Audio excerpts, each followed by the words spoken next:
Okay. So without further ado, let's go ahead and switch to the cases. All right. So case number 1, 60-year-old woman with progressive fatigue and anemia and elevated right hemidiaphragm seen on a PA and lateral chest x-ray. Past medical history, notable for diabetes, hypertension, no history of liver disease, no history of significant alcohol use. Physical exam, notable for a very enlarged liver, as you can imagine, no stigmata of chronic liver disease. Blood work, shown here, hypoalbuminemic, tumor markers not dramatically elevated, otherwise unremarkable. She had had a negative colonoscopy 3 years prior, and a CT scan of the chest, abdomen, and pelvis was ordered. And with that, we'll have Yvonne take it away.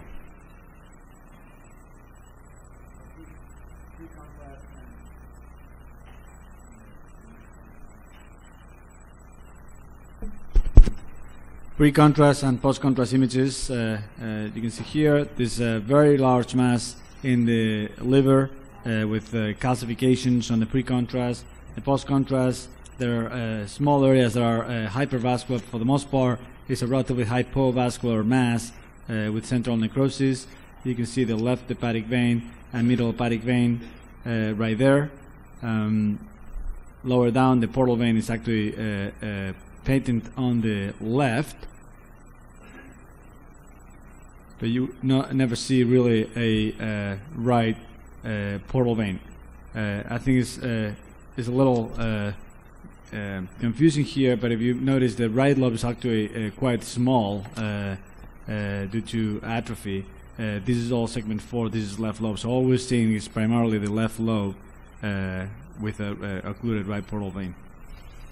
So, Yvonne, looking at these images, what strikes you about it in terms of its appearance, and what are your thoughts about diagnosis? Right. Well, first of all, the liver does not look particularly abnormal, the uninvolved liver, so it doesn't look like there's cirrhosis. Second of all, it's not a hypervascular mass, so I don't think ACC is likely here. So it's relatively similar to another one that we saw recently. I think the differential here will be intrahepatic cholangiocarcinoma or a very large single metastasis. Okay. Can we go back to the slides now?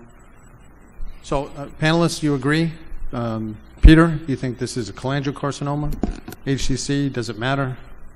Well, it looks to me more like a metastatic lesion. I wouldn't rule out neuroendocrine, but I think it's most likely to be adenocarcinoma. Yeah. David Geller? I agree. It looks like a cholangiocarcinoma primary. Okay. Less likely atypical hypovascular HCC. Okay. Juan, what are your thoughts? I think probably is the first diagnosis with this big size tumor. Yeah. James? Yeah, I'd agree. I'm intrigued that she's anemic as well, so I guess that's the issue about excluding a primary lesion. Yeah. David Nagorney. I guess I don't agree. I think it's probably, if I were to guess, with a history of anemia and little flux of calcium within the tumor itself, I would think that it's possible colon cancer would be high on the thing. So I would definitely want to do a colonoscopy in this patient. So colonoscopy negative 3 years ago, not good enough, needs another one.